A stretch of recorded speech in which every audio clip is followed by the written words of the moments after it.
everybody. This is the Welcome to the Show podcast, brought to you, as always, by Audible. Go to audibletrial.com/welcome to the show to get a free audiobook download and a 30-day free trial. That's audibletrial.com/welcome to the show. Have you reviewed our podcast yet? If you haven't, please take 2 minutes to leave a 5-star rating and a review for the Welcome to the Show podcast wherever you listen to your podcast. It helps people to find our show. Since we started doing that, I've noticed we've gotten like 3 more ratings, which we really appreciate. Keep them coming. 5-star ratings, preferable. But, you know, if you have anything negative to say, just hit us up personally. CT, what's good? What's going on, man? Nothing much, man. A lot of shit going on last week, but I think the main thing last week for me personally was all the negative press that DR is undergoing right now. And we talked about it last week, and I didn't expect it to go. I know that we're not the reason why it's going, you know, like the negative press of DR is not because of us. Meaning that I feel like we brought awareness to it, but I don't think we're the reason why it's being talked about so much. But I feel like since we talked about it, I feel like I'm seeing it more. I don't know if it's because I'm more aware of it or if I'm looking for it more or something, but I'm seeing more negative press. But at the same time, I'm seeing like Dominican people making a real strong effort to promote their country. And I feel like I'm doing that too. And I'm sick of this shit, man. Like, what the fuck? Like, do you know what's happening in DR? Like, do you know why this is all happening right now?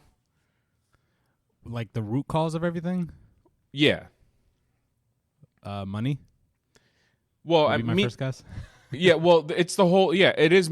It has to do with the economy, but it's the tourism industry, because most of the Dominican economy depends heavily on tourism, especially from Americans, because we're the closest major country, to the Dominican Republic.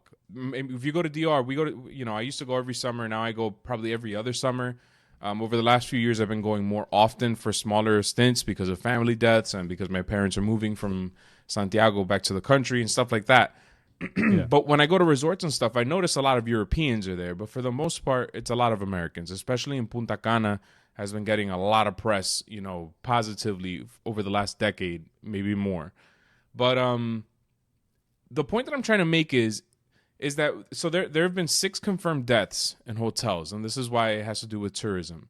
And a lot of people are speculating, like, are hotels poisoning their guests, or is there something in the alcohol? Like, are people messing with the alcohol at hotels? Like, instead of giving you real Johnny Black, for example, are they giving you this bootleg version that's being fabricated off, campus or whatever? I heard this conspiracy theory recently that they have hotel employees making fake Johnny Walker, like, close to the hotel, but selling it like it was Johnny Walker or whatever. You're talking about like on the outside of the hotel, like nearby. You know what I'm saying? Yeah, I wouldn't be shocked. I wouldn't be shocked if that's really happening.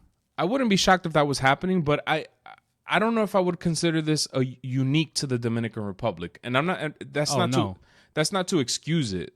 If you I said this to my wife recently. My wife was off last week of work, so we went to Baltimore for the night, and we stayed in a hotel. We went out to eat and stuff like that. And we were saying this is more expensive. This one night in Baltimore is more expensive than had we taken a long weekend off and stayed at an all-inclusive hotel in DR or Jamaica or whatever. You know what I'm saying? So if that's the case, an all-inclusive hotel where I can drink as much booze as I want, eat as much food as I want, I'm not saying that that I'm excusing the people making fake alcohol or whatever, poisoning my body and stuff, but I can kind of understand why they would have the incentive to do so, because they have to be losing money on me. You know what I'm saying? I don't know if that makes any sense. No, it makes perfect sense, but at the same time, I mean, I doubt that this is so, imagine this was the common thing going on in DR. People would stop going there. So I don't believe that it's as bad as they might be depicting it in like the media or whatever, because if that is the bread and butter of DR, is the tourism and stuff, then you would think they'd keep stuff like that authentic, to keep people coming back. Otherwise, we're kind of just killing off any chance of it staying relevant as like a tourist attraction, Yeah. So I really don't think it's that bad. I think all this conspiracy stuff is just, it's piling on right now because of all the recent tragedies that's happened and stuff like that, including David Ortiz stuff. But I really don't think that, counterfeit Brugal or Black Label is taking over like resorts in DR because people would stop going. Right. They wouldn't go there to spend their money. Yeah. And for why it's cheaper, maybe it's because it's for us to import that stuff is less. Maybe we don't get taxed as much in DR as we do here because US probably gets taxed for everything. Yeah, more, and let's we all make more money. And let's be real. The cost of labor is a lot cheaper in DR. I mean, these people are probably getting paid nothing to work in these hotels. But there's like like I was saying before, there have been 6 confirmed deaths in the Dominican Republic.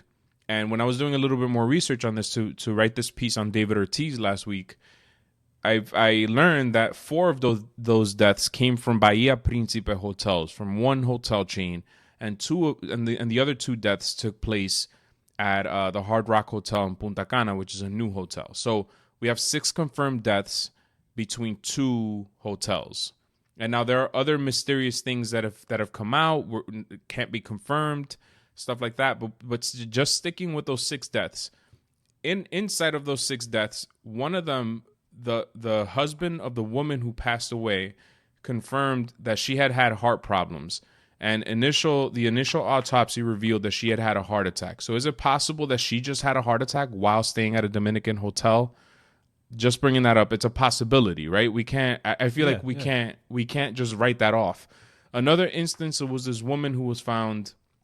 I guess she was brutally beaten, and she was dead.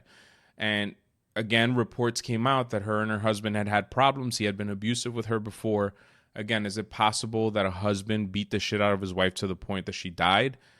If you watch any Dateline, usually it's the husband that's committed the crime. So again, not excusing it. That still leaves 4 other deaths that are unexplainable. And if I were just to search for excuses or whatever, I'm thinking about the last time I stayed at a Dominican resort. I think it was last year, 2 years ago.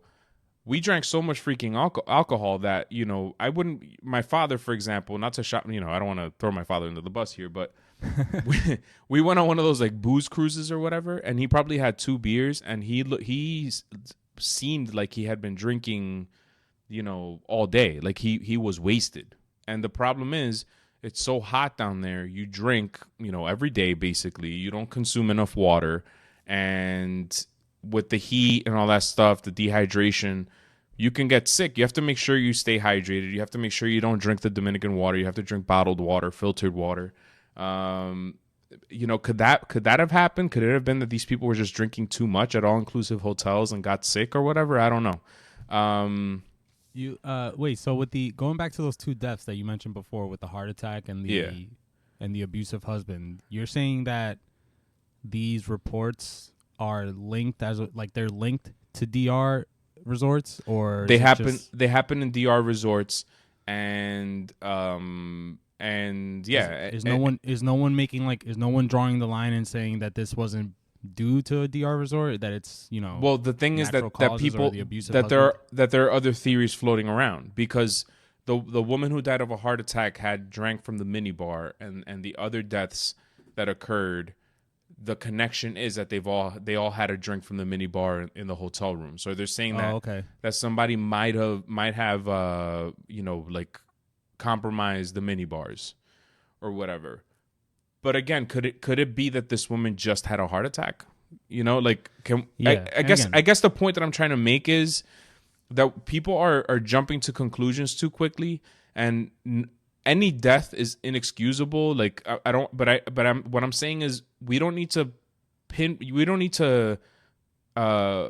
a broad brush for an entire country, and then the David Ortiz thing happens, and it's just like, I just feel like in this world, any opportunity we get to drag somebody through the mud, we take it. Instead of taking a breath and seeing what's actually happening, and maybe saying to yourself, okay, these are 6 deaths between 2 hotels. There are thousands of other hotels in this country. You know, maybe just avoid going to Bahia Principe hotels and Hard Rock hotels in Punta Cana. You know what I'm saying? Like, I don't know, man. Even though, still though, like, especially the Hard Rock, it's like a new resort. So I really doubt that they're, you know, doing anything fishy to like hurt people or anything like that, because they're trying to run a business, and the business is attracting tourists. So I wouldn't feel scared to go to the Hard Rock Cafe resort, you know, or any resort in DR. All I'm saying is, if you're traveling outside of the resorts, right, where there's a bunch of poverty and everything, because let's be real, that's what it is in DR. Mm-hmm. You know, the resorts are nice, but outside of the resorts, it's not so nice. With like the people that live outside of the resorts, the actual locals and stuff. There, I would advise you to be careful. Yeah. But inside the resorts, I wouldn't think twice about going there. You know, they're trying to run a business for tourists, so I think you're good. Right. And all I'm saying is, if you're listening to this and you bought tickets to stay at or whatever you call it, you booked a week to stay in a resort in the Dominican Republic, and you're so scared to go to DR, hit me up and I'll send you my address. Give them to me. I will go in your place and I will enjoy it. And so will I. And the point of this, we'll stay in separate rooms. Just putting that out there. Yeah, okay. Adjoining rooms, just in case. All right. But and the point of me bringing this up wasn't really to try to demystify all the shit that's happening in DR, because, like I said, if any one of these deaths occurred because the hotel was trying some shady shit to save some money, or because there's a serial killer out there killing hotel guests, Dominican serial killer or whatever, that it's inexcusable. But I wanted to bring this up because when we focus so much on the negative, we forget completely all the positive that the island brings. And the fact of the matter is that Punta Cana is not the only place in the Dominican Republic that you can go to have a good time. You have La Romana, you have Puerto Plata, you have Sosua, you have a ton of places in the Dominican Republic, beautiful beaches with beautiful people that will welcome you with open arms, and you will have an incredible time. And every time that I've gone to a Dominican resort, I've always been happy with the experience that I had there. So that's all I wanted to say. Yeah, same thing. Same goes for me. Anytime I've been to a resort, I've had a great time.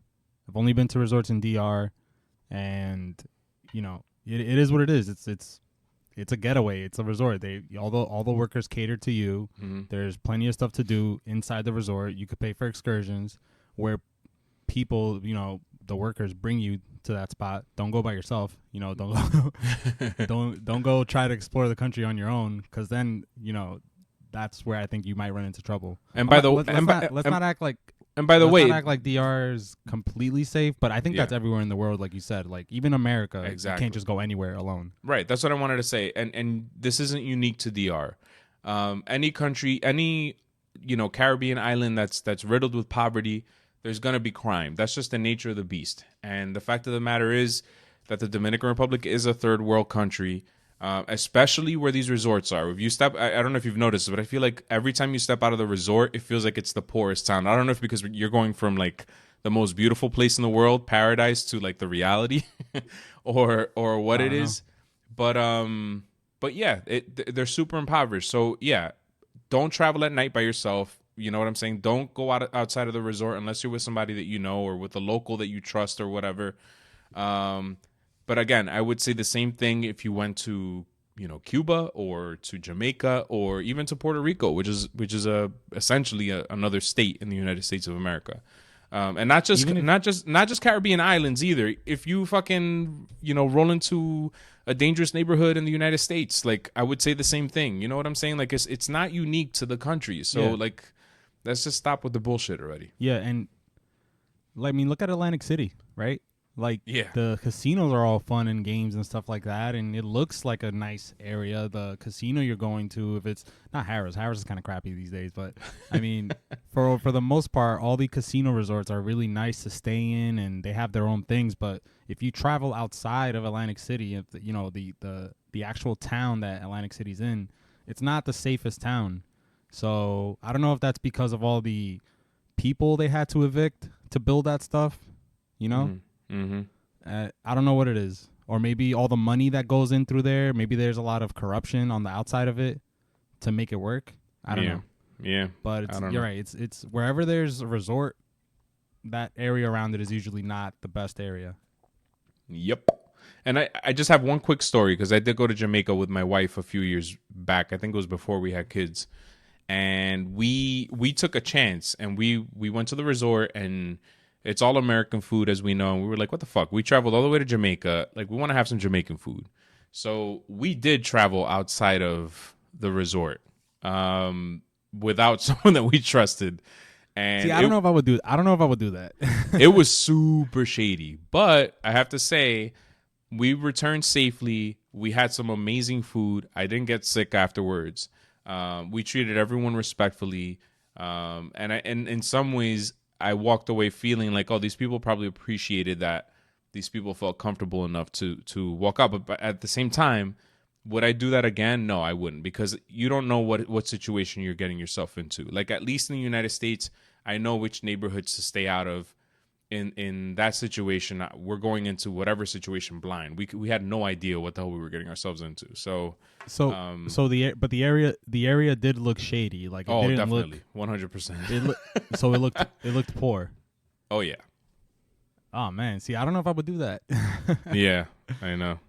I don't know, man. But, I mean, cool, good for you though. Like, that you got to experience that.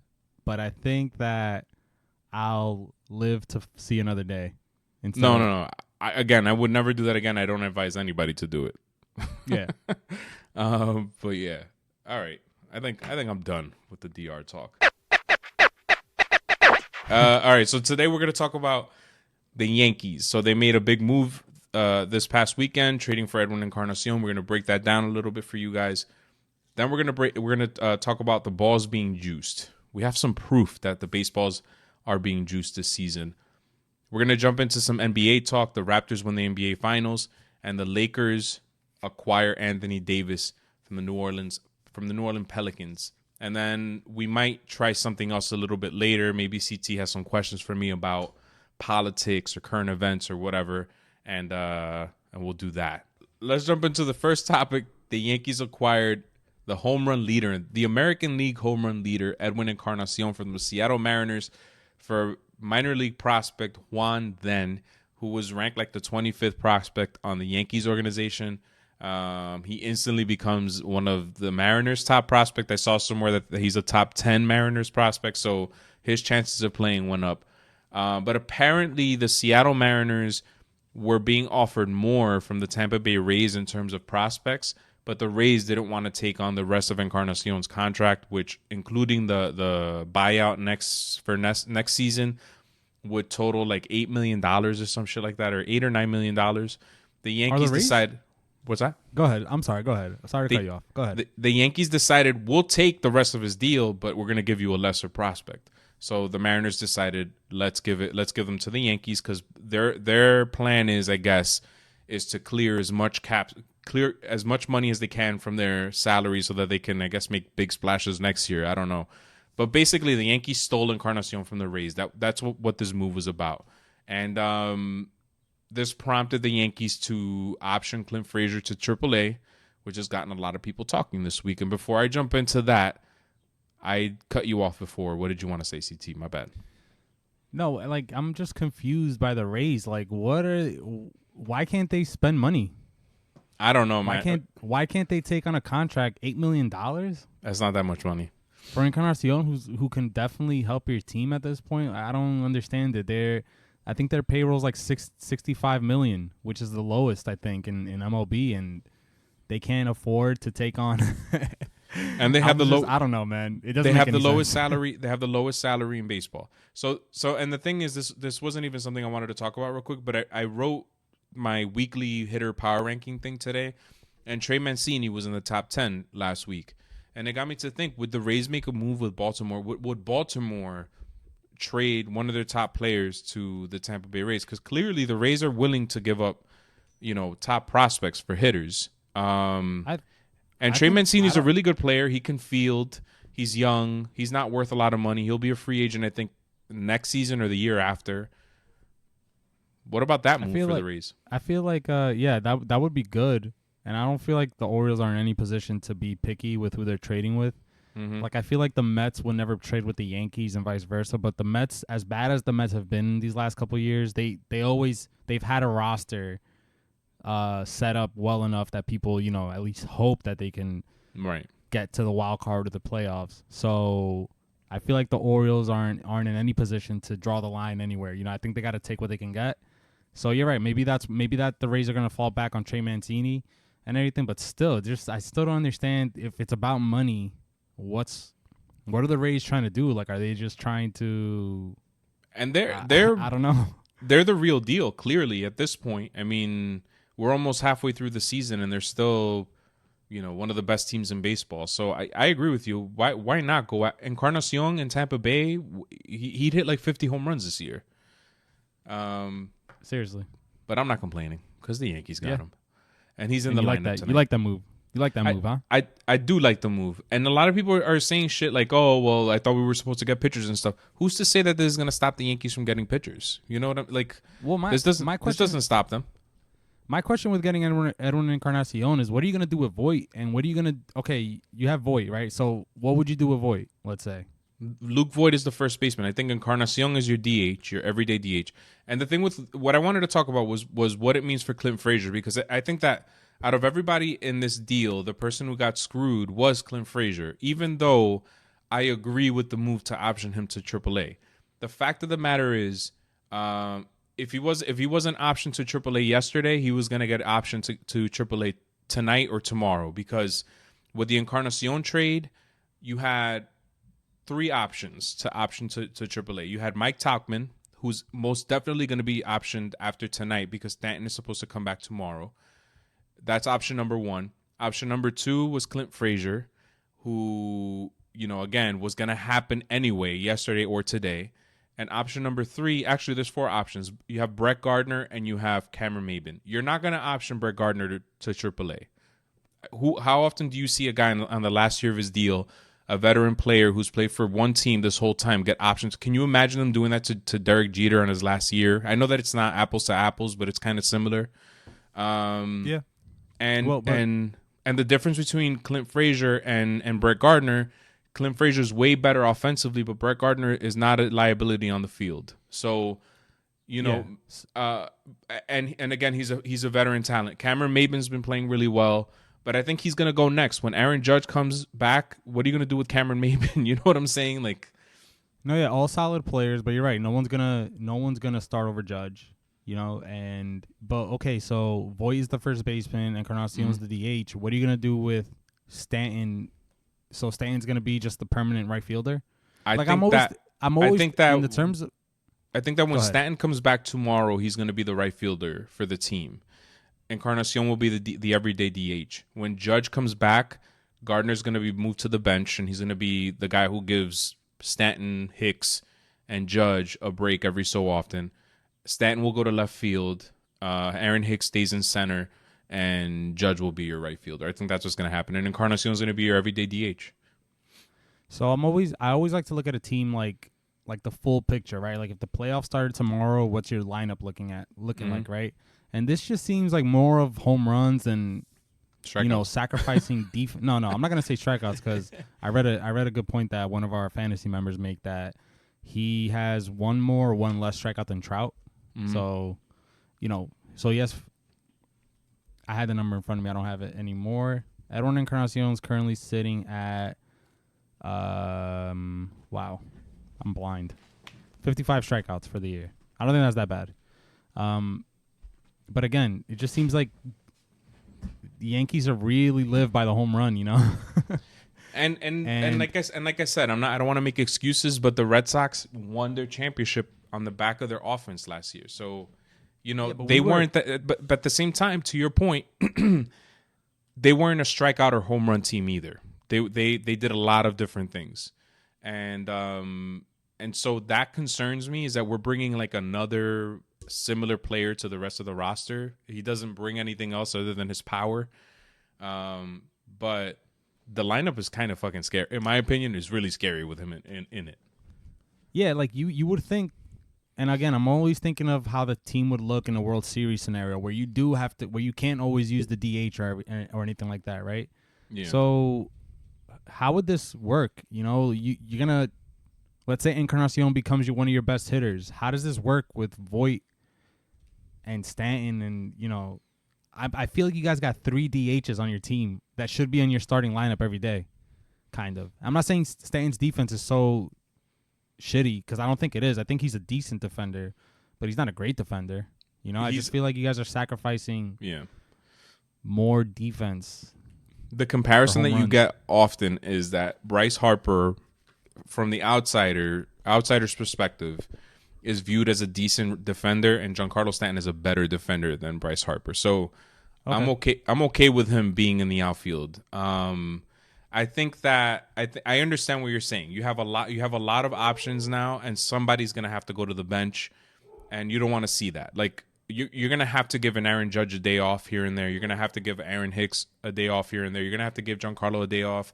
Voit will need a day off, but that's what the depth brings you. Is that if Aaron Judge takes the day off, yes, you're replacing him with Brett Gardner once Brett Gardner is sent to the bench or whatever. And Brett Gardner is not Aaron Judge, but he's not going to hurt your team either. And then as far as first base, Luke Voit might have to take a day off, so Encarnacion could hop into first base, and somebody else could DH. Maybe Giancarlo Stanton DHs that day or whatever.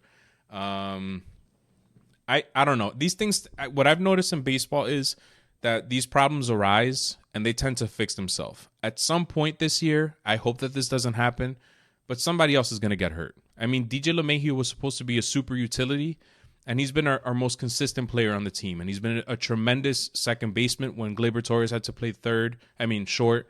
And he's playing an awesome third base now. So I think the problems will solve themselves. All right. Yep. I think you're right. I think. It's not a bad problem to have. It's just I'm already looking ahead towards what a playoff roster would look like what a playoff lineup would look like. And I think for me, feels like it's the same thing as last year. You know, like home run or nothing. Type of lineup that we've seen doesn't always work in the playoffs. Yep. So I'm just, well, good for you guys. I agree with that. I think for me, the one that kind of breaks my heart a little bit is that Urshela is going to have to go to the bench, because if you were to ask me now that Didi's back, do I want DJ or Urshela at third base? I think I want DJ. I think his bat has been way better, and he's shown that he could play a good third base too. But having a guy like Urshela in the bench is not a bad thing to have either. Can they do that though? Can they carry Urshela? Can they keep Urshela on the bench with everything else that they got going on with all the bullpen arms and everything? Yeah, because I think they're carrying 3 guys on the bench. They're carrying Austin Romine. I guess Urshela is a bench player now, and Cameron Maybin. Once Judge and Stanton come back, I think they're gonna have to figure out something to do with Maybin. Even though I was wrong about Maybin too, he's been really good for us. He's gonna have to go, and I think it's gonna be Gardner, it's gonna be Urshela, and it's gonna be Romine as their bench players. Which for me that's not a bad trio to have. It's not. Just saying. So yeah, the point is, with Clint Frazier being upset and stuff, and he handled himself a lot better in the post-game interview. Did you hear the post-game interview with him? It was like 1 minute. No, I didn't hear it. All right, so let me just play it real quick so we can listen to what he had to say, and then I'll give you a quick reaction on it. Clint, with how well you've swung the bat, were you surprised that this move was made this afternoon? Yeah, pretty surprised. What was the message Aaron Boone sent to you when he said you were heading down? That this is the reality of things, so I guess I'm facing reality right now. Is that difficult to digest? It's a tough pill to swallow. Yeah, I mean it's never fun, especially with how much I felt like I've contributed to this team this year. When they acquired Encarnacion, did you think that you could be a victim of the numbers game? Not because of Encarnacion, but maybe because of Judge or Stanton. Do you feel like you've proven something in your time up here? Do you feel like you've shown what you wanted to show? Yeah. Okay. Kenny? Yeah, Clint, do you feel like the numbers game, while you've assured a major league future, that it might not be here, that you might be a trade chip? Been traded once, so, who knows? I mean, I can't control that. I just try to play as good as I can to put myself in a good position. Okay, so I thought that he handled himself much better than he did in the past, where he didn't even talk to the media, and then when he did, he ended up saying something like he doesn't have to talk to the media, and he kind of acted like, for lack of a better term, like a little bitch in the past. And I felt like he handled himself a lot better this time around. But then, I don't know if I'm just projecting, but I hear a sense of entitlement there. Like he feels like he should be here. And I appreciate that, but you also have to understand that this is the nature of the beast, and that you have to just, sometimes you just have to keep a straight face and say all the right things and take whatever it is that's coming at you, because eventually you're going to get your opportunity, and this job is going to be yours. And I feel like he's putting himself in a position now. After the game, he deleted all of his Twitter, all of his Instagram pictures. And a lot of people, and is having a lot of people speculating. He looked upset during that interview. The Yankees have nothing. He sounded upset. The Yankees have nothing to lose by putting Clint Frazier in the minor leagues and never calling him up again. If he wants to, be all fucking pissed off and shit or whatever. He's the one that has the most to lose, and he controls his destiny. If he comes up and he plays offensively the way he plays, he busts his ass on the field and tries to improve his defense, which has been atrocious, then other teams look at that and they say, okay, this is the kind of guy that I want on my team. Let's face it, in Major League Baseball nowadays, it's not just your talent that gets you on teams. All these analytics people, they're looking at everything. Like, clubhouse presence, they're looking at chemistry. The Yankees are big on chemistry right now. CC Sabathia talks about it on his podcast all the time. He's not helping himself. So if every time he comes up, he has some odd altercation with the media or is interacting in a certain way, they're just going to keep him down there. And he's the one that's going to get screwed. Whereas if he, like I said, I feel like I'm repeating myself. If he keeps performing at the level that he's performing offensively and shows that he really wants to improve his defense, maybe he doesn't have a starting job here, but he could get a starting job somewhere else, and he could help himself, get traded to another team or something like that. I feel like he's not helping himself. And I feel like with Brett Gardner playing on a 1-year deal, he's not going to be here next season. Let's be real. This is it for Gardner. Clint Frazier could have an everyday job in left field next year if he, plays his cards right. Because I don't think Encarnacion is going to be back next year either. I don't think the Yankees are going to extend him or whatever. So just take it as it comes. You're going to get an opportunity again. And this could be your job next year. You could be playing for the New York Yankees, a chance to contend every single year. I don't know. That's all I had to say. Yeah, well, let me just say that I feel bad, not just for Clint Frazier, but for any prospect that the Yankees have that they can't call up because of what they currently have when everybody comes back. So I always, it's a weird feeling. Like, I feel bad for these guys because you got guys like, Vladimir Guerrero. Even though he was held back a year later than we thought he probably should have been called up, he's still like a 19-year-old, 20-year-old in majors. And I get Clint Frazier is, he's young. He's only 24, but still, 24 isn't the youngest young player this day in baseball. I feel like all the young guys are 21, 20, 19, whatever. And I feel like we can see a phenom taking off from and I'm not saying Clint Frazier played like one of these guys, but at one point he was one of the number one prospects in baseball, right? Yeah. Until he got traded to the Yankees, and he's been waiting all this time to, show that he can play. I think he's proven that he can hit at the major league level. Like you said, his defense needs work and everything like that. But I just kind of feel bad because, what if Clint Frazier was meant to get 3,000 hits in his career? He might never get to do that because what 25-year-old, by the time he finally gets to play a full MLB season, which would be next year. He's a 25-year-old. This is what Judge is. Maybe Judge was meant to hit 500 career home runs. He's never going to get to do that because he started his career at 25. And again, we're just being greedy, I guess, whatever. It's really all about championships and everything like that. But it would be nice to see, like, you know, in Judge's case, I don't think anybody projected him to be this good, so whatever. We can let that one slide. But Clint Frazier being one of the top prospects coming in, as you know, and now, you know, he still might not get his full season until next year. I would personally want to get traded, and I would feel some type of way if the Yankees did that to me. But with all that being said, he still kind of sounded like a bitch in that interview, and there's really no reason for that because if you think about it, he had to know he was never going to get a chance to play out the full season on that roster. It was going to happen eventually. Yeah, it was going to. He said it himself. He said, you know, I thought it was not because of Encarnacion, but because of Stanton and Judge. Well, then you knew that you were going to get sent down anyways, you know, so why be all pouty about it? You know, I think, you know, I'm gonna cut him a break. I'm gonna give him some slack, whatever the fuck the saying is. I'm mumbling my words. He's a 24-year-old. I get it. He's a young kid, but I think you should know the business by now, and you had to know, your agent had to be telling you that, you know, you're not playing this full season, right? Like, play your heart out. So maybe you get traded to a team where you'll start, which I do think he'll start on any team he gets traded to at this point. But, yeah, I don't think there was any reason to be all like such a baby about it. Yeah, you know?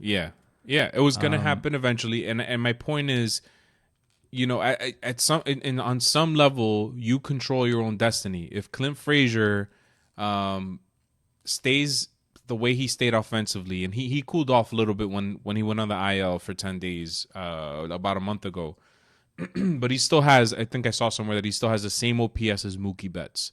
So, I mean, that's impressive. You know what I'm saying? For a kid just coming up to the bigs now and stuff, you know, you control your own destiny. You improve the other parts of your game and give the Yankees a reason not to send you down. Give the Yankees a reason to say, well, yeah, we could get Encarnacion for Juan Den for nothing, but this Clint Frazier kid is playing like a beast right now. I don't know if I want to interrupt that. And the fact of the matter is he wasn't playing like a beast at the time. And it sucks, but you're right. He's also a member of the Yankees organization, and the Yankees could give two shits about their prospects. To them, it's just another depth position. You know what I'm saying? And you have to, they have to wow you in order to stay there, and that's not fair. But then you have to do what you have to do to make sure that you stay on that roster. That's all it's I'm saying. It's kind of like, I mean, what about the other Yankees outfield prospect that they have, Estevan Florial? You know, what's gonna happen with him? You know, is his future is kind of limited too on the Yankees unless they trade him, because Aaron Hicks is signed to a 7-year extension. Judge isn't going anywhere. You have Stanton for another decade. What? So Clint Frazier and Estevan Florial, like their ceiling is to be this year's Brett Gardner. You know what I'm saying? And I think it's unfair. I'm starting to feel like I haven't given this much thought, so my bad if this makes no sense, but I kind of feel like there should be some sort of like rule or clause or something that MLB organizations can't have a total of, I don't know, 5 or more top 100 prospects in the minor league system. I don't know. I agree. Same thing. I didn't think about this fully through. I would get rid of service time or make service time less. Instead of 5 years, make it 3 years, and let minor leaguers, you know, don't make minor leaguers be property of teams. Like, I feel like count the minor league time as service time too. If you're in the minor leagues for 3 years and you haven't moved, you know, you're in AAA, you made your way up to AAA, but your team isn't calling you up, then make it possible for that player to become a free agent too. Why not? I don't even understand why that's not even a possibility. I feel like if you've done 3 years in the minors and you're still ranking in the top 100, which Clint Frazier has been, I'm assuming. Yeah. Because he's only, you know, I'm assuming his value has had to have gone up after playing in the majors this year. So I feel like you said, if you've given 3 years in the minors, even if you've been called up in between, like I don't want there to be a loophole where they called them up for half a season. That doesn't count as a full season in the minors. Yeah. If you've been in the minors for 3 years and you still haven't been called up and you're one of the top 100 prospects, well, I think you should be able to hit free agency and sign a deal. Maybe there should be a cap on that deal, or maybe the deal has to be a minimum of like 5 years or something. I don't know, but I think it's just unfair that even next year we're going to be dealing with the same problem with the Yankees organization. Right. You know? And I think that's not even counting the pitcher that they're probably trading for this year, who's probably going to come with a 3+ year contract. You know, whether they get Scherzer, who already is under contract, or Bumgarner, who will have to sign a contract. You know, that's not even counting the pitching prospects that you guys have in the minors. So I think that the Yankees need starting pitching in a really bad way. So I think that the Yankees will be trading somebody. Something tells me that it's not going to be Clint Frazier. Something tells me that teams aren't too high on him, even though they should be, because he is a good player. But Florial or Clint is going to go, because you're right. You can't let these guys just fucking, waste away in the minors. It's just not. It's not fair. So I could see it happening. It almost makes me feel bad too for certain pitchers who come up and, they've taken so long to get to the majors. Maybe not entirely the organization's fault. Maybe they didn't pan out in the minors, but they end up just becoming these bullpen arms. Mm-hmm. I kind of feel bad for those guys too, because I don't know, man. It's a lot of shit. We probably don't think about it too much, because I feel like it's only the Yankees that we got to witness all these injuries on the Yankees, so we got to see some of these guys in the majors. So yeah, maybe we're just thinking about it more now. Maybe this will just all be it'll just get lost in thought next year when everyone's fully healthy and everything. We're not hearing about the prospects and stuff like that, but I still feel bad for a lot of these guys, whether they're in the Yankees farm system or not, or elsewhere.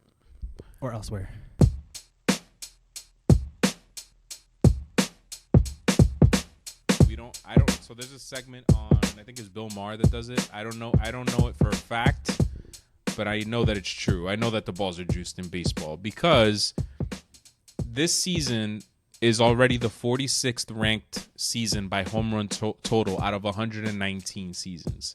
Wow. Yeah, we surpassed. Where's 2019? I, of course, guys, made a spreadsheet because I'm a fucking loser. In 1961, that's the year that Roger Maris hit 61 home runs and Mickey Mantle hit 50+ home runs. We already surpassed that season. We're about to surpass a season in the 1990s. We're getting closer to the 2000s. So there's a lot of home runs. And the thing is that I don't know how to really calculate pace, because some teams have played 75 games. Some teams have played 69, blah, blah, blah. So if I just cut it in half, we're currently on pace to hit we're at 2,888 home runs, times 2 would be 5,600 and something, I guess, 700 and something. I don't know. That would place you right in between 2017 and 2000, ranking second. The home run record for a year is 6,105. I have a feeling we're going to break that record. So that's the first piece of proof that I have. The other piece of proof is that there's a few players out there that have been playing in baseball for a few years, and they've already surpassed their career highs in home runs. Like Scott Kingery, this is his second year. In 147 games last season, he hit 8 home runs. Through 39 games this year, guess how many home runs he has? 15? 8. Ooh, He matched his total. I don't know why it's at 15. In like 25% of the games that he played last year. Ketel Marte has 20 home runs in 71 games this year. He had 20 home runs in the previous 3 seasons combined. That's 345 games. It took him 345 games to hit 20 home runs prior to this year. And already this year, in 71 games, he has 20 home runs. You have guys like Josh Bell, who has crushed his home run total from last year already. You have, guys like Jordan, they call him the man child or whatever, hitting fucking 500-foot bombs. The balls are juiced. You can't tell me otherwise. I'm convinced. Yeah, and I brought up an interesting stat that I heard on the radio today that's surprising. So this year there's 6 teams with an ERA of 5 or more. And after that, we have the White Sox with 4.99, Texas 4.89, Detroit with 4.88, and so on, whatever. And in 2015, there was only one team with an ERA over 5, which was Colorado, because they play in Colorado. And Colorado's in the list now currently as well, 28th. And the year before that, there was no team with an ERA of 5 or more. So I do think the balls are juiced, and it's correlating with this. But I also think that pitching just sucks. It's all about trying to overpower the hitter. It's not about location. I just think all these hitters are waiting for that fastball. No matter how hard you throw it, they know where to put the ball through the zone to, hit the barrel of the bat and just send that shit flying to outer space, whatever. And if you notice too, right, like how many off-speed ground ball pitchers are succeeding this year, right? And I'm taking a risk here, ladies and gentlemen. I'm taking a risk to shout this pitcher out because he's on my fantasy baseball team, and I feel like every time we mention a player, and Manny just mentioned Ketel Marte, who's also on my fantasy team, so, knock on wood, I hope he continues down this power path. But every time we mention a player here, it feels like it has the opposite effect. So if a player's doing bad and we mention him, he usually starts doing good. If we mention a player that's doing good, he usually starts doing bad. So I'm taking a risk by mentioning Hyunjin Ryu. Well, how do you say his first name? Ryu. Right? Hadouken! Have you seen his numbers this season? He's the best pitcher in the National League, man. He's the best pitcher in baseball. Yeah, but you want to know what's the most interesting stat? And I also heard this on the radio today, but it doesn't – I don't understand how the all-time leader is who he is. And maybe you can look this up because I can't find it. But strikeout to walk ratio. Oh, the Phil Hughes? Phil Hughes is the all-time leader for a season. Yeah. Strikeout to walk. But this year, the leader is Ryu with 17 strikeouts per walk a game. The second place in all of Major League Baseball, second place, is Max Scherzer with 6.8. That's incredible, man. Yeah, it's crazy. Like, and it's Ryu. Ryu probably throws like 91, 92. Okay, here it is. In 93 innings this season, he's only walked 5 hitters. That's like Greg Maddux type shit. That's some Pedro Martinez shit right there, and Clayton Kershaw as well. Yeah, that's impressive. It's crazy. And I know. I remember. He's not a strikeout pitcher. No, he's not a strikeout pitcher by any means. I remember Phil Hughes with the Yankees, and I remember him being a strikeout pitcher, and I remember him having really good control. But I had no idea. I saw that too. I had no idea that he had the record for that, the all-time record. That's incredible. Yeah. So for a season, I'm looking at his best season was 11.63. That's a single season record for strikeouts to walk. Ryu's on pace to break that, but I don't really think he's going to keep this up all season. That's ridiculous. I really hope this doesn't curse him down a path where he becomes like Chris Archer now. If it does, I'm just never going to speak of any player that's on my team ever again. I know, man. I know. He's having an incredible year, and I think I have another theory, but I don't have the facts to back it up. Maybe this is something that I'll do some research on. Just say it. My theory is that pitchers that rely on pinpoint control and that maybe don't have all the velocity that are like deceptive Pedro Martinez type pitchers and stuff like that. Something tells me that those pitchers are succeeding more than fire throwers. Yeah. I don't know. I think to me, like when I see Aroldis Chapman up on the mound, I'm more nervous than when I see. I know this makes zero sense, especially because he hasn't pitched that well of late, but it makes me more nervous than when I see CC Sabathia on the mound. And I think it's because he generates less, power. He generates a lot of soft contact. This is CC Sabathia I'm talking about.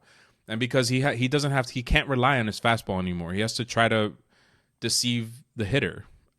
Whereas a guy like Chapman, all you have to do is guess, throw your bat out there, and if you make contact, that shit's gonna fly. Yeah, and I'm looking at the top 10 strikeouts to walk for the National League, right? And the top 10, you got Ryu, who's not a power pitcher, Scherzer, who I consider a power pitcher because he throws 95 plus, but he's more of a pitcher to me. Like Max Scherzer is as good as you can get as a pitcher in every aspect of pitching. Max Scherzer excels at, right? Walker Buehler, who let's not count him as in the list because I do think he's a power pitcher, but he's also a pitcher. Zach Greinke, who's not a power pitcher anymore. Pitcher. Clayton Kershaw's not a power pitcher. No. You got Jacob deGrom, who is a power pitcher, but to me, he's more of just a pitcher in general. Like we've already seen Jacob deGrom succeed pitching, whatever. For me, Syndergaard is more the fire thrower, and DeGrom is more the pitcher. Yeah, Syndergaard's the perfect example. Someone who throws hard, great talent, but he walks a lot of guys, whatever. Mm-hmm. You got Strasburg, who's been a strikeout machine since he came into the league. Mm-hmm. Kyle Hendricks, who's not a power pitcher. Mm-hmm. He actually throws probably the slowest in this list. Bumgarner, who's not a power pitcher. Mm-hmm. And 10, you got Tyler Mahle, which I don't really care much for him. He's having a decent season. But Mahle? Mahle as in like I just got mail, or? Tyler Mahle, right? That's how you say his name. From Cincinnati. Malle? Mahle. Ah. Gotcha. The point is that 90 is the new 100. That's the point. That's what I think. Yeah. And again, the new 100. And let's dial this back a little bit too. The other home run era, the steroid era, the best pitchers were also pinpoint pitchers that didn't walk batters, who had to deceive hitters. Pedro Martinez, you know what I'm saying? Greg Maddux, Tom Glavine, John Smoltz, guys like that. You know, like Roger Clemens was a really good pitcher, but if you look at his last few years with the Yankees specifically, they weren't that great. Randy Johnson didn't just rely on his fastball. He had a deadly slider. Curt Schilling was a deceptive pitcher. I think that in times like this where guys are hit or miss, they're just trying to go for home runs, these pitchers are more valuable. And again, I don't have the facts to back it up, but I think what you just illustrated, to me, it kind of proves a point a little bit. Yeah. And then for more proof that the balls are juiced, Derek Dietrich has 17 home runs this season. That's a career high for him already. He had his career high before that was 16 last year. It took him 149 games to do that. Tommy La Stella, 15 home runs this year. Tommy La Stella, 15 home runs this year. Before this year, in 1, 2, 3, 4, 5 seasons, he had 10 home runs total. He has 15 already this year. Yeah, that's some bullshit. And there was somebody else I had, but I don't remember who it was. So fuck. And it's not just they're hitting home runs. They're hitting bombs, mammoth home runs. Yeah, it's 430 plus. Like there's like you might see the commentator say something like, "Oh, I haven't seen a ball hit there yet," like, or I haven't seen a ball hit there since Sammy Sosa was in town or something like that. Steroid area, whatever. Yep. But it's crazy, man, and it's cool, I guess. But did you see the Padres and Rockies series over the weekend? Like, 16-15, the game ended, and it's like, oh my god, it's cool, but at some point, Charlie Blackmon had 15 hits in that 4-game series. That's crazy. But 15 hits.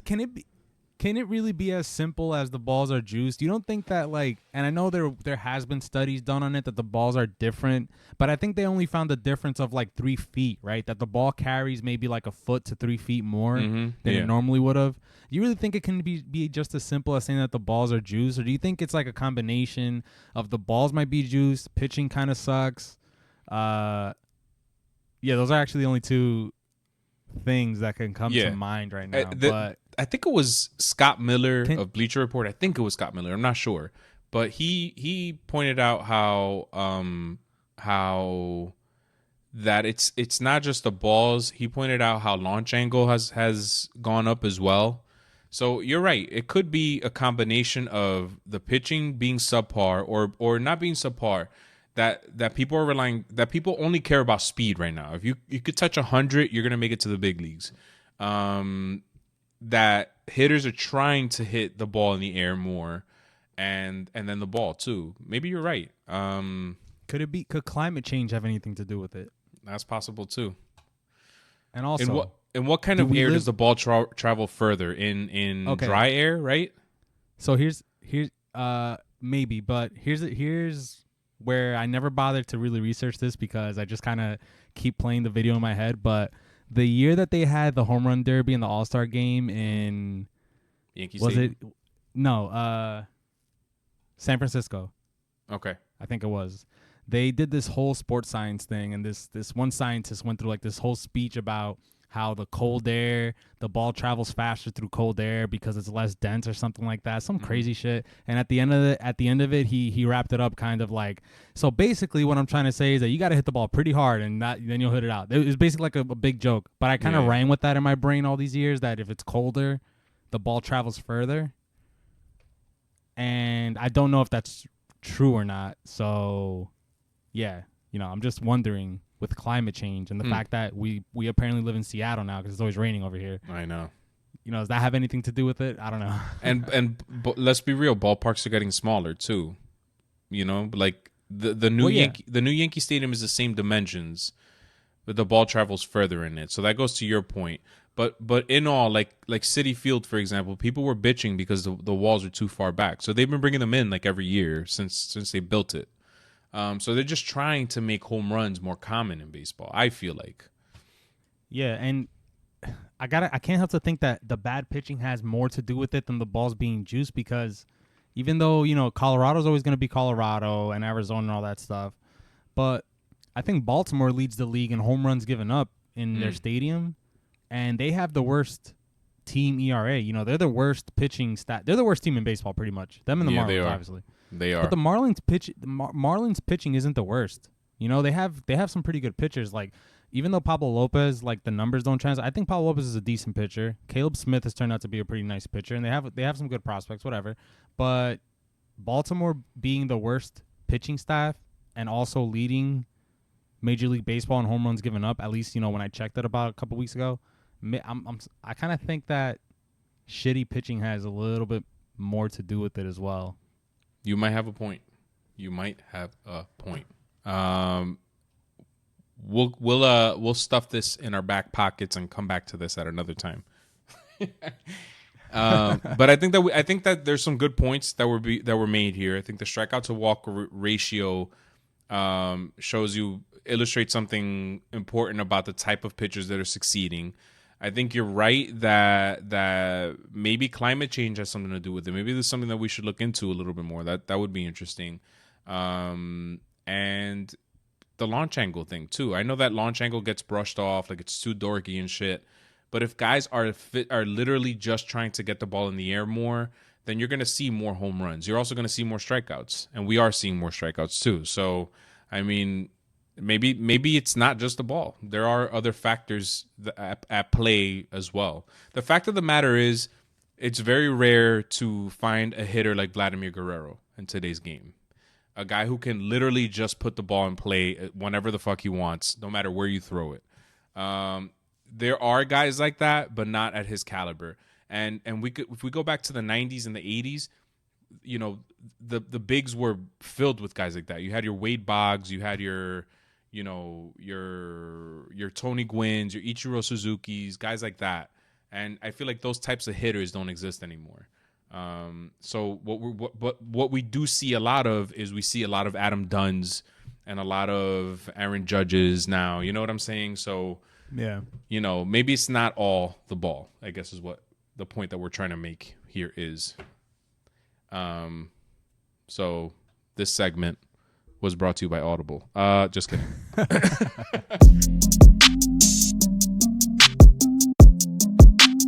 Let's move on to the NBA real quick. The Raptors won the NBA Finals, and I have a couple of questions. I don't want to take anything away from the Raptors. I thought that they played a tremendous series.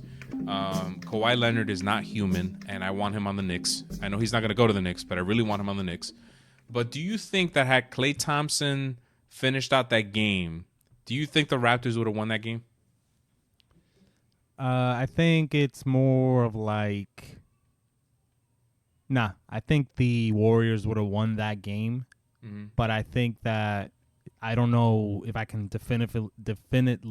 whatever. I don't know if I can definitively say... There it is. Definitively say that the Warriors would have won the Game 7 in Toronto. But I think if Klay Thompson had stayed... Because he was having a great game. He had 30 points by the third quarter. Yeah. So I think if he stayed in the game, yeah, they would have won that game. But I'm not saying they would have won Game 7 in Toronto. And go ahead, yeah. And it just, to me, it kind of... A lot of people were giving KD shit for leaving OKC to go to Golden State because he was going to a team that was ready-made, was championship-bound regardless. It kind of proves that the Warriors, did need KD to be healthy to win championship. To me, it legitimizes the championships for him that came prior to this more. On the other hand, I think that free agency just went to hell with these two injuries because Klay Thompson has an ACL. He's probably going to miss the majority of next season. And KD could possibly miss the entire season. He could come back at the very end, possibly. Something tells me now that Klay Thompson and KD are going to stay in Golden State. And if that happens, they might be championship bound again next year because I don't see any team. The only team that I could see taking a chance on KD with this injury is the Knicks. And I don't know why the fuck would KD want to go to the Knicks? Let's be real. And Klay Thompson already said he doesn't want to go anywhere. He wants to stay in Golden State. So something tells me that those two are staying put. And then this brings up something else. Earlier this postseason, the Rockets said that they were going to blow it all up. They're not going to hire D'Antoni back. Everybody's available for a trade except for James Harden. Now with these injuries, they haven't said anything. But if I'm the Rockets, I'm reconsidering that because now suddenly if Klay Thompson and KD don't return next year, let's say, you have a good chance at being the best team in the West. I don't know what you think, but would you still move forward with blowing it up, or would you take another shot with this team? I would blow it up, man, because they couldn't. The big thing last year was that they could have beat the Warriors with Kevin Durant if CP3 hadn't gotten injured, right? Yeah, right. That was the big thing last year, and then this year they had. How did that series end? I think Warriors in 6 in that Rockets series, right? Without KD in that series to finish it out, and they couldn't get it done. So it's funny how you mentioned before it kind of legitimizes KD's championships and the reason he went there.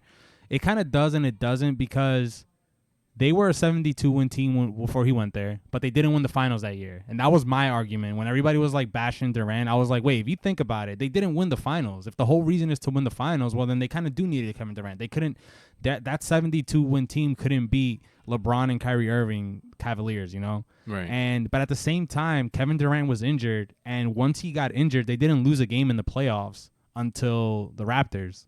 So it kind of does and it doesn't. I feel like they're a great team regardless, a championship team regardless, with Klay Thompson and Steph Curry. But without Klay Thompson, yeah, you're right. There's no way they would have won that series with just Steph Curry alone.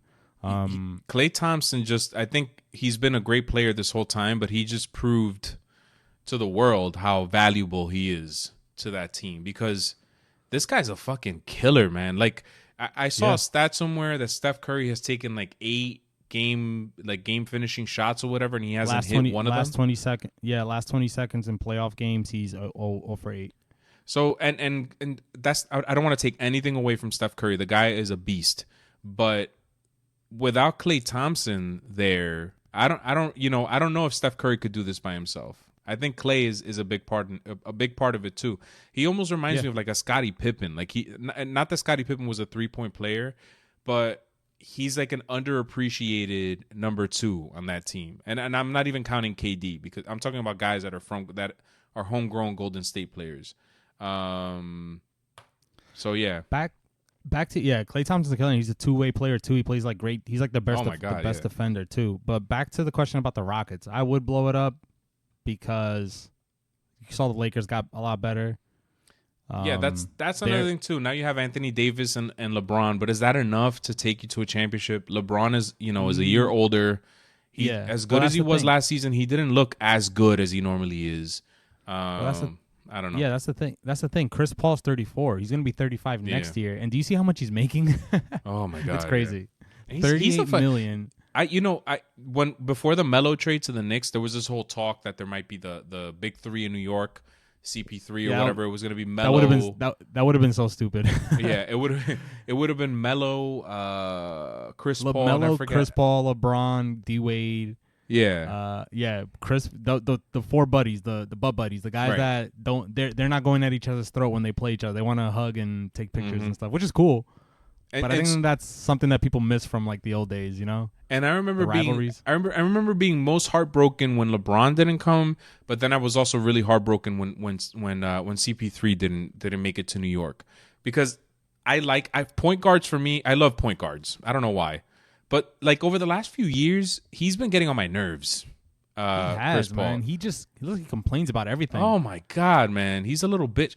And now he's saying some shit now, like how he enjoyed when James Harden went down last year for a few games or whatever, that he liked playing without James Harden. Like, what the fuck? Like, and now he's saying he doesn't want to get traded. Like, why are you talking all this shit? James Harden's gonna be a part of this team, and now you're talking shit about James Harden. Like, what the fuck do you think? Who do you think you are? You know what I mean? I didn't hear that. I didn't hear that. But just to answer your question, I would blow it all up if I were the Rockets. Clearly, they can't get past the Warriors yet. I would blow it up. Okay. If they're not trying to get so they're definitely not bringing back the coach. No. So what happened was, he didn't. They sign broke an extension. That's what it was. They broke off talks or some shit, and then that night, the Rockets held a press conference and basically ended any chance of D'Antoni coming back. So. And by the way, I don't blame D'Antoni either. I mean, the players have to play too. You know what I mean? Like, yeah, but you're talking about he's still playing out the last year of his contract, which is next year, right? He's still coming back to coach the last year, which is next year. I guess so. To me, it sounded like he wasn't coming back next year. And about him, you know, his players having to perform, I get it, right? But was it him telling all the, like, and I can only go off last year. I didn't watch a lot of the NBA's playoffs this year because it was just like kind of, I don't know. I just wasn't that interested this year. I did watch some of it, not all of it. But last year, when the Rockets lost to the Warriors, wasn't it the coach telling them to chuck all those threes up? Yeah. If it wasn't him, then why didn't he tell him to stop, you know? Yeah. And the thing is, this has been D'Antoni's way of coaching since, you know, I remember him coaching in Phoenix in the fuck, man, I'm drawing a blank. What's that dude's name? He won 2 MVPs, point guard, white dude, fucked up eyes. What the hell's his name? Shit. Wait, say it again. Who is it? For the Phoenix Suns. It was like 10 years ago. He won 2 MVP awards. Steve Nash. Steve Nash. And this was the same style of basketball that was being played then too. D'Antoni, in a lot of ways, is the guy who ushered in this era of basketball where you just chuck up threes. You know what I'm saying? This is his style of play. You have to put the players around him to succeed. Like, put D'Antoni with the Golden State Warriors, not to take anything away from Steve Kerr, but I think that they win just as many championships under D'Antoni than they have with Steve Kerr. You know, because they have the roster for the type of coaching that he specializes in. Like when he coached for the Knicks, they didn't have shooters. So they just weren't that good. They just had Melo playing ISO the whole time. You know what I'm saying? Like, it doesn't work. Going back to Steve Kerr real quick, to that Game 6 where the Raptors won it all, that play that he drew up for Steph Curry was a great play. He was wide open. Yeah, he just missed it. Yeah, but what was the point of a three-pointer there? They were down by 1. I think it was 19 seconds. 10 seconds. I don't know what it was. Basically, if he scores there with a 2-pointer, which what I thought they were going to do was that Steph Curry was going to get the ball and Cousins was going to cut towards the basket for a layup or something, which is what I think is the common thing to do. There's no way. I don't care how Steph Curry's the best shooter in the league, the best 3-point shooter. Yeah. I'm pretty sure his percentage is better with layups and like inside the key than 3-pointers. So it should have been a layup from anyone. They were down by 1. You're basically putting the ball back in the Raptors' hands to have to score another basket. So I don't understand what the point of the 3-point play was right there in that moment, but it was a nice play overall. Yeah. And the timeout rule too, where they called the timeout and they didn't have Draymond Green called the timeout. Yeah. Yeah. That's what happened with the Fab Five in college. Yeah. Chris Webber. Do you remember that? Yeah. Yeah. That was. But in a way, like sucks. The timeout helped them in that situation. Yeah, it kind of did. Yeah. So I don't know. That has to change, and I'm sure because it's the NBA, it's not Major League Baseball. If a change is going to happen, it'll happen immediately. But what change could they make there? I don't know. Maybe you take time off the clock instead of stopping it altogether. Yeah. Because all they got was a technical foul for that. But the Raptors also got the ball back. Yeah. I guess so. I don't know. I would say NBA. maybe if you call a timeout and you don't have any timeouts, I don't know. Maybe take time off the clock. I don't know. You get to take 10 seconds off the clock. I have no idea. I don't know. So that AD trade doesn't really do much for you, you think? It does. I mean, AD and LeBron, that's a great 1-2 punch. But I mean, who are their surrounding players? No, and also I don't ever remember LeBron playing with a dominant center. You know, not that Anthony Davis is an old school center, but he is like a bigger guy and he's limited. Yeah. Right? I mean, he's great. He could drop 50 a game. He's a great offensive player and he's gonna play defense and everything like that. But everybody says that LeBron needs shooters. Like I hear it all the time that he needs shooters. And I don't think Anthony Davis is one of those. I don't know why Rondo's on that team. I feel like LeBron should just become the point guard at this point. Yeah, I just think it's gonna be another situation like in Cleveland. I think LeBron could probably make it to the finals with Anthony Davis as his number 2 or whatever. But I think it's not going to be enough to go over the top. Like to get into a shootout with another team. Like the Golden State Warriors, like the role players know their role. The Draymond Greens of the world. I love Draymond Green as much as he talks a lot of shit and causes a lot of problems. He's like the perfect teammate to have because he knows his role. Great. He loves his teammates. You could hear it in the press conference. And he's not gonna try to take shit away from you or whatever. Not that LeBron has guys trying to take shine away from him, but there's always something on a LeBron team. Like when he had Kevin Love, there was an issue with Kevin Love. When he had Kyrie Irving, Kyrie Irving wanted to be top dog, so there was a problem there. There's always something. Like there's never. It feels like it's never a team for me. It feels like it's just LeBron is the maestro or whatever, and everybody else is everybody else is the orchestra, and the orchestra doesn't. They're not playing the song at the same tune. I don't know if that makes any sense. No, it does. It kind of. I feel like Kevin Love regressed. He was like a 2020 player. Mm-hmm. Is that right? Or walking double, whatever. Yeah, he was a good player before he went to Cleveland. Ow. Yeah, he was the man, but in the Grizzlies, right? Grizzlies was who he played for. But or was it the Timberwolves? The Timberwolves. Mark Gasol was with the Grizzlies. Yeah, so I feel like, but I did feel like he kind of regressed a little bit when he went with LeBron. Then again, they won a championship with him. So yeah, whatever. I don't know. It's annoying. It's going to be an annoying offseason, basically. They need more players around them. I think that's what they need. And the growing pains that are going to come with the Lakers with AD and LeBron are going to be annoying as hell too. I'm probably not even going to tune into basketball during that time. During the first 2 months of basketball, I'm probably not even going to watch a Laker game. And so and I'm starting to get back into basketball, which makes me happy because like I said before baseball, I loved basketball in the 90s when the Knicks were relevant. But then the Yankees started winning, the Knicks started sucking.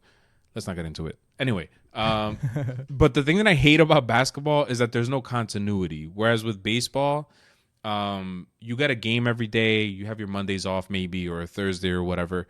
You got a game every day. There's a storyline every day. You're looking at something every day. You want to see how this pitcher pitches. You want to see if this guy's going to hit another home run or if this kid is going to develop this and that. With the NBA, you have a game on a Monday. You might not have another game until Friday. And the same thing in the postseason. There's too many days off. There's too many travel days. I wish there was more continuity. I don't know how you fix that because it is a more physically taxing sport, but that kind of kills it for me. That's why I don't really pay attention in the postseason until maybe the conference finals or something like that. There's just it feels like the playoffs are a season unto itself. It's like 2 months of the year. It's too much because it's all about the playoffs, right? Yeah, and it should be more of like half of what this NBA season is now, and maybe expanding the playoff picture to like 16 teams. I don't know. Expand it? I would lessen it, man. I would. No, I'm talking about how many teams get to actually make it to the playoffs. But that would be expanding like the actual time. But it feels like it ended on what, Monday? When did the finals end? On Thursday, Friday? It was Wednesday or Thursday. It wasn't Monday. Okay. When did they start? I feel like remember when the Trailblazers beat the Thunder and it was like a big deal with Damian Lillard? That felt like it happened like months ago. Yeah. It's too much. It's too long. And how is that? Isn't it like 2-2-1-1-1? Is that the format in the finals? 2-2-1-1-1, yeah. I don't like that either, the whole 1-1-1 shit, because You're going from Golden State to Toronto. They're on different coasts. They need so much travel time. I felt like the time between Game 5 and Game 6 took so long that I'm not even going to lie. I forgot that Game 6 was on. I didn't start watching it until the very end of it. I was about to go to bed. I was like, holy shit, the Game 6 is tonight. And I missed same thing with me. I missed the whole Klay Thompson shit. And I know that if I was a diehard NBA fan, I would have kept up on it. But it just felt like Game 5 had happened such a long time ago and it wasn't even on my mind. So I kind of don't like that. Same with me. Like, I feel like playoffs, there shouldn't, except for football because it's once a week, but all the games happen on the same day and you know what day it's coming. But in the playoffs, there shouldn't be more than 2 days rest in between. It's too much. I feel like. And I it think should be a 1 day's rest and that's it. I think the 2-2-1-1-1 situation fucks it up. I think that's why I like baseball, the way baseball does it. I think it's for the ALDS it's what is it? 2-2-1. 2-2-1. And in the 7-game series it's 2-3-2. Oh, 2-3-2. I like that Isn't more. You're taking away although the 3 games in a row in a visitor stadium, that gives them an advantage if the home team were to lose. Yeah. But you're taking that travel day out of the equation and you're giving people more action. Like, I feel like the Major League Baseball postseason, for me, a lot of people don't like it. I love it because there's a game every single day. There's a game in the ALDS. You'll get your AL games, and then they'll space out the NL games so that you have a game every single day up until the World Series. Once you get to the World Series, then you have some off days, but at most it's going to be just 1 day in between. Whereas in the NBA, between Game 5 and Game 6, I think there was like 3 off days or something. To me, that's too much. Mm-hmm. Wow. I rambled on today. Love it. Woo! I don't even think we have enough time for anything else, man. Oh, I did want to mention one thing. I don't know if you ever watched on Netflix David Letterman's My Next Guest Needs No Introduction. Have you ever watched that? I've been meaning to watch the Jay-Z interview since last year, and I still haven't watched it. Sorry. That was a good interview. But I watched the Kanye one, and I've been talking a lot of shit about Kanye over the years. And I have to say, man, that interview made me like him a lot more. And I appreciate him a lot more now. I understand where he's coming from. There is a part in it that creeped me out a little bit. It almost feels like he's trying to start a cult. I don't want to ruin it. When you watch it, you'll know what I'm talking about. But overall, the way he talks about his bipolar disorder and how he was raised and how the media perceives what he does versus what it is that he actually does, I get it. And I've fallen into the trap where I've called him crazy before and all this shit, and I'm going to try to not use that word, not only with him, but with anybody anymore, because the fact of the matter is that there isn't, and I was talking to my wife about this, because after the episode, we started talking. We had like a little conversation about it. That's how good the episode was. And I said to her, he's right. There, during the episode, the person that kept coming up in my mind was Andy Kaufman. I don't know if you ever watched Man on the Moon with Jim Carrey. Yeah. So you know who Andy Kaufman is, right? He did all this crazy ass. There, I used the word there.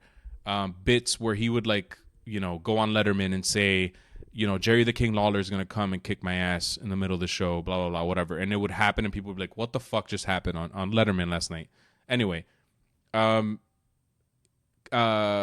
reminds me of that. He's not afraid to try something new. It may look weird. It's hard for us to process it in the moment, but there's nobody else in the business that's doing it. And that's kind of what makes it special in a way, that he has the balls to try new things. So I don't know if I'm wrong for this, but I never like to not appreciate music when it's coming from a certain artist. Like R. Kelly is a criminal and a scumbag and all that stuff, but I like R. Kelly's music. That's just me. I'm not afraid to say it. Michael Jackson, I still haven't watched the... Yeah. Wait, what? I was going to say Michael Jackson. Yeah. You're saying don't say Michael Jackson or that you like Mike? No, I'm saying, like, for me, I had that struggle too. After watching Finding Neverland, I'm like, damn, can I, like, if a Michael Jackson song come on, can I not enjoy it now? But I'm like, no, man, I'm going to enjoy it. I think it's okay. I think it's okay to enjoy. I mean, the song isn't about sexually abusing children. Yeah. The song is about another thing entirely. And sometimes it's not even him that wrote the song, first of all. So there's a lot more that goes into a song than just the person singing the vocals, right? Mm-hmm. Whatever. I'm not afraid to say that I like certain songs even though it comes from certain artists. With Kanye West, I stopped paying attention to all that crazy stuff because I was almost convinced that he was doing it for his own popularity. I still think the whole Kim Kardashian thing is because of the popularity type of thing, kind of like a power move, like I said, with A-Rod and J-Lo and Jay-Z with Beyonce and stuff. That's just me, though. That's just the way that I look at the world, at the celebrity world, whatever. But I remember all the backlash that Kanye West was receiving when he wore that Make America Great hat again. Yeah. And in my head, I'm like, he could do whatever the hell he wants. He could have his own opinion. I can't believe that in this country that that we're allowed to have our own opinion. People are so aggressive towards the opposite side of what they believe in, kind of. Mm-hmm. So basically anything associated with Trump, you're basically, people are going to turn their back on you completely. But I think his whole point was that, we live in a country where Trump did become president. We live in that country where a guy like Trump became our president. And I have the right to say that, I kind of support it. I don't know his entire political view, but I just remember the backlash that he received from it. That's when I realized that, it's not all just him being crazy. I'm not just going to write him off as a psychopath or anything. Right. The Kim Kardashian marriage, I still don't understand either. But in terms of his artistic perspective and how he views himself in the world as an artist, I can totally appreciate it now. I understand that at one point he was, the Jesus Walks, type rapper, and now it's a completely different type of hip hop. Like he created his own genre, it seems like. He did, yeah. That I can appreciate. Like his SNL performances when he's, he has people with Mickey Mouse hands and shit like that. At the time I'm thinking, this is fucking weird. I don't even get it or whatever.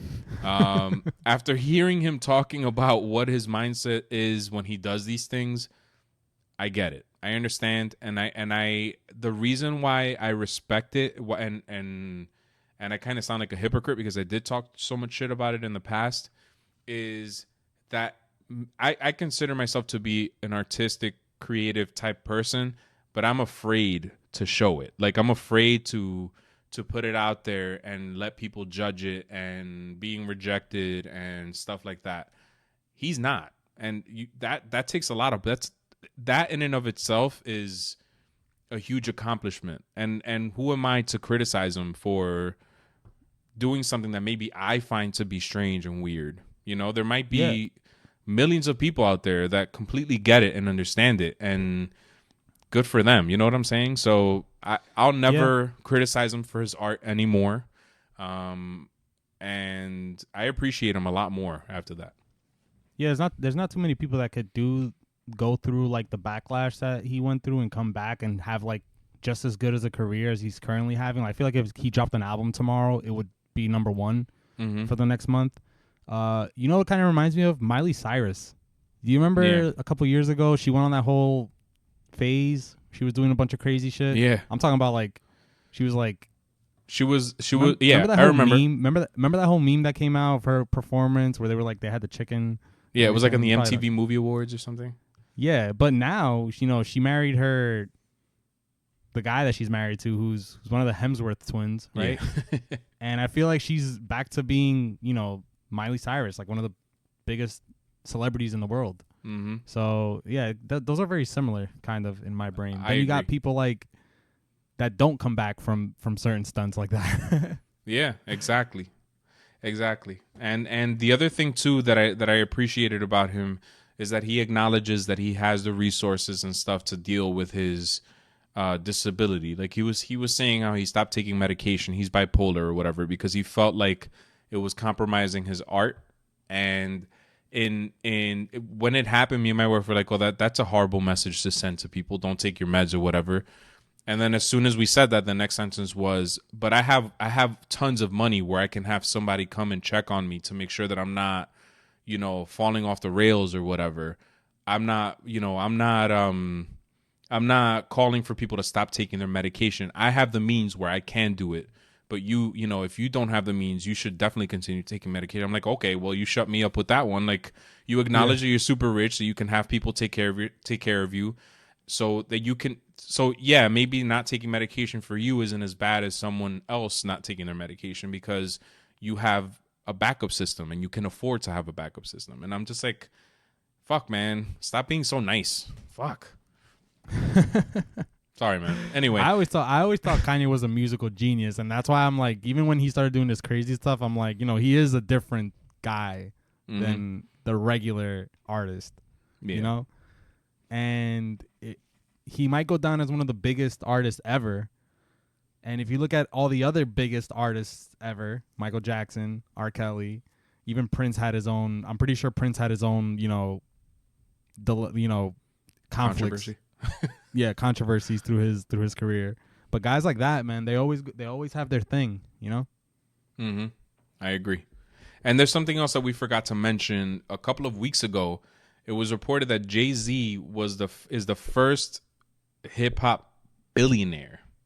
And we didn't give him props for that, man. And you're like the biggest Jay-Z guy. I'm disappointed in you. It's just that, you're right. You have every right to be disappointed. I am a big Jay-Z fan, but I just still can't believe, that he's just that, like, he's done it. And I'm kind of curious to know what's next. Like, he mentioned being a billionaire in his lyrics years ago, right? Which I knew was gonna happen one day. But now that it's here, like, I don't know what he's gonna do now. Like, is he gonna run for president? I don't know. Why not? Why not, man? Nah, I wouldn't want him to be president. I mean, we have Trump. It can't get worse than this. Yeah, we have Trump, a false billionaire-ish type of guy. Not really a billionaire, but and to people that like look at someone like Jay-Z and like, oh, a billionaire, rapper, billionaire, blah blah blah. Why not, man? Like, you have billionaires out there like Jeff Bezos, who I'm not taking anything away from him, but what is he contributing to society in Amazon? He's contributing more debt. He's creating jobs, yes, but those jobs aren't high paying. A lot of his employees have to collect government help. He's advancing automation, where they're saying that in like 10 years or so, his warehouses are going to be completely automated, no people. Which is I get it. Like, that's just what happens in the future. But we can reward this guy. He should be rewarded, but we can make him the richest person in the world. But then someone like Jay-Z, who can change someone's life with the words that he puts out by putting his life out there in an artistic way and inspiring people. Why can't he be a billionaire? Why is that such a bad thing? Like, it's not like he's just sitting around doing nothing. You know what I mean? Not just that. His like anything you can see what Jay-Z does, like, if even his sports agency, they don't just sign players and let them go about their way. You know how many players become bankrupt after they sign their contracts, after retirement and stuff? Like, I think they set them up in Rock Nation to invest and set themselves up for the future. His streaming app for music pays artists more than every other streaming app does. I think everyone except one. But for the most part, Apple Music, Spotify, YouTube Music, and all that stuff, they pay their artists, I think, half of what Tidal pays artists, for streams. So it's like, I don't know, man. I love the guy, and it's just funny how if you ever used to surf YouTube a lot back in the day when music was all over YouTube, now a lot of Jay-Z music isn't on YouTube unless it's like some unreleased tracks and stuff like that. There was a lot of Jay-Z hate out there, and I'll never forget it. But now I feel like everybody loves Jay-Z just because he's done all this like extra stuff that doesn't have to do with his music, and now people are kind of appreciating his music. But the music was always there. The music was always there. You're absolutely right. It was always there, man. And the first Jay-Z song I ever heard was In Your House. Your Room. Hard Knock Life? Yeah, I'll never forget it. I didn't even like it. Really? Nah. Wow. I always thought Jay-Z was like kind of corny when I was growing up. I thought he was like a pop rapper, like P. Diddy. He kind of was the guy who ushered in like how Kanye changed the game and he kind of created his own genre, like we said. Jay-Z kind of did that for hip hop too in his time. It just sounded like the Biggie Smalls rap songs, even though Biggie's rhymes were more serious, more dirty, more violent, shit like that. Jay-Z just made it more palatable. Like he made it more easy to put his songs on MTV and let, no offense, but little white boys in the suburbs play his music. You know what I'm saying? Whereas I can't imagine somebody buying, the Wu-Tang 13 Chambers album in a suburb in Caucasian white America. You know what I'm saying? Like, it's funny because like I feel like a big following of Wu-Tang is white people. Yeah. Yeah. Now, yeah. But I feel like at the time, their lyrics were like, they were a niche. Like they were the karate of hip hop or whatever. But their lyrics were like they were deep cutting, real. I don't know. Even artists like Mobb Deep and Nas, like when they first came out, their stuff wasn't, it was great. It was a really amazing stuff, but you couldn't imagine all of America embracing it. Jay-Z made his music where all of America embraced it. No matter what your color is, where you're from, how old you are, whatever, everybody loved it.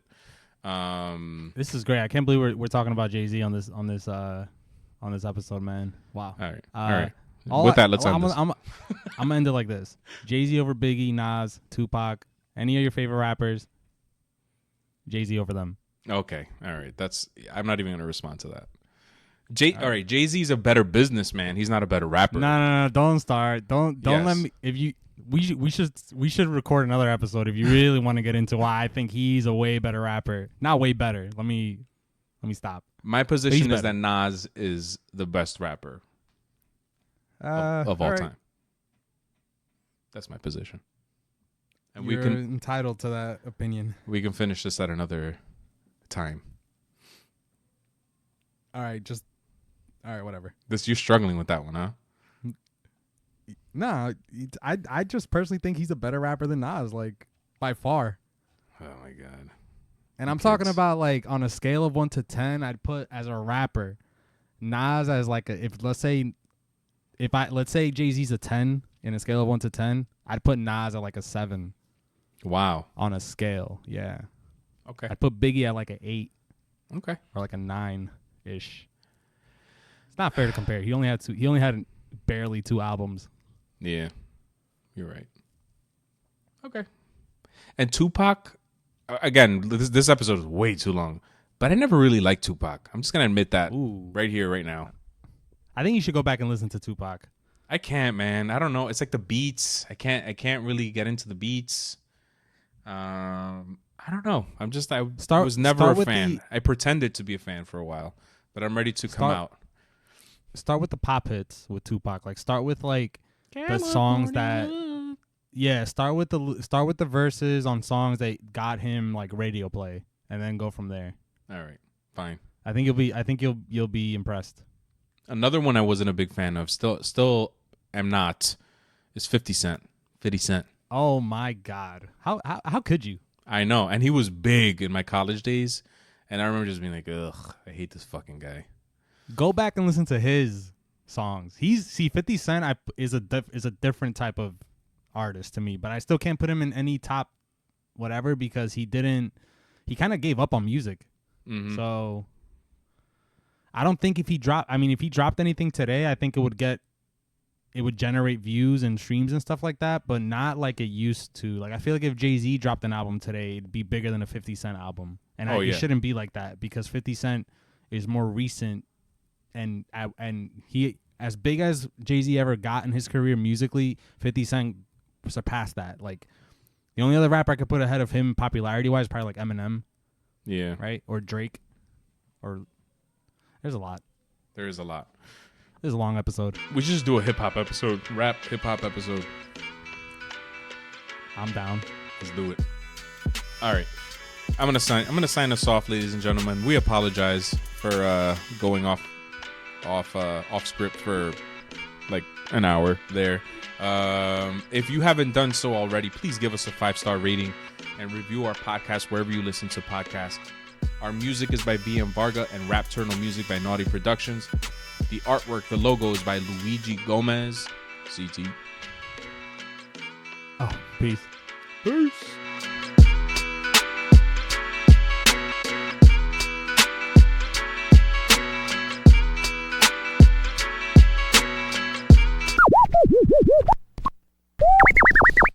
By the way, yeah. Just an update if anybody was keeping track of me and my fantasy team. I lost that Joey Votto trade, man. He has now bounced back to you, man. He strikes out. He gets on base every day, but he strikes out once or twice every fucking day, man. Like, who wants him, man? So I'm having a fire sale. so we traded. Me and CT traded. It was Fultonevich for Joey Votto, and Fulty's been a little bit better in his last few starts. He hasn't given me negatives, but in all, he still has only given me 65 points. I'm pretty sure Votto has given you more than 65 since he went to your team. He has, and lately he's been better. But again, if he didn't strike out, if he could just strike out one strikeout less than he does every day, it would be worth it. But you know what? Nah, I'm not trading him, man. I'm sinking with Votto this year, but I'm gonna be surprised where he would get drafted next season. I'm thinking like 6th round. Yeah, he's gonna go late. He might even be one of these waiver guys in our league. Nah, oh no, I don't know about that. If he finishes the year under a 2 average per game, you think that he's gonna be on somebody's roster every day? Yeah. Did you see who got drafted in the last 4 rounds? Yeah, that's true. We're talking about like, you know. No, you're right. There's just a lot of first basemen. I guess that's my point. Yeah, you're right. You make a good point. There's a ton of first basemen. My team, not that anybody knows what happens in our league, but my team has been on a tear, man. The only loss in the last 5 games, 5 or 6 weeks, came to this fucking guy who I fell asleep that night with the lead, and I woke up and he got a mysterious 15 points that I can't account for. I knew that he was going to get 5 in a game-winning RBI, but then he got an extra 10 that I don't know where the fuck they came from. I still can't figure it out. And I ended up losing the game by 3 points. And that shit pisses me off because it's great. I think I should be 500 after that.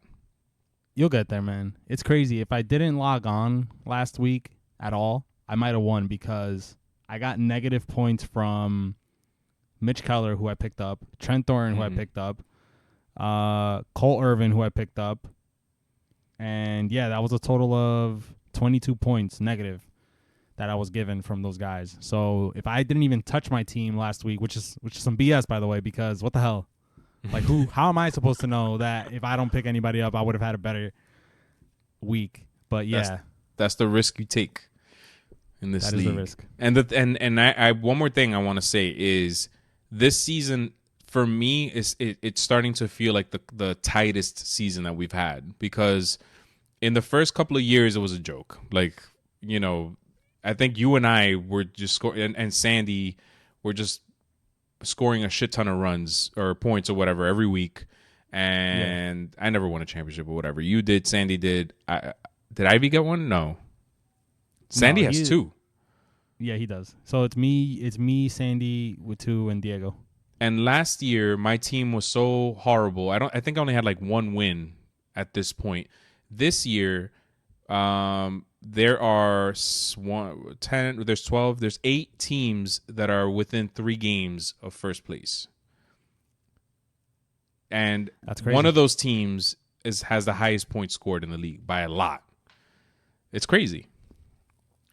Yeah, and by the way, it's been 12 days, and I still don't have an update on Carlos Carrasco. All I know is that he left with a medical condition. That's it. That's all I know.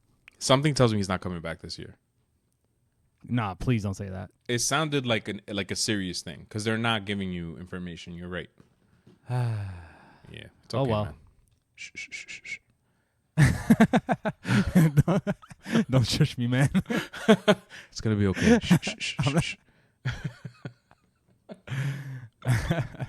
Wow, man, I'm facing a 3-game losing streak this week if I don't step it up. But I think I'll win this week. I ain't worried about my opponent. Who's your opponent? LOD. Ooh, the LOD. I made him an offer, which I kind of regretted. And I ended up canceling it, and he wasn't going to do it anyway. But I offered him Syndergaard for Kingery. Would you have done that deal? Syndergaard for King. Yeah, I would have made it. Yeah, I would have made it too. If I was him, I would have regretted that one. Me, personally. But anyway, this has been your fantasy segment, which you have no idea what the fuck we're talking about. Only a select group of people will know what we're talking about. But I hope you learned something in there. Joey Votto's not the same player.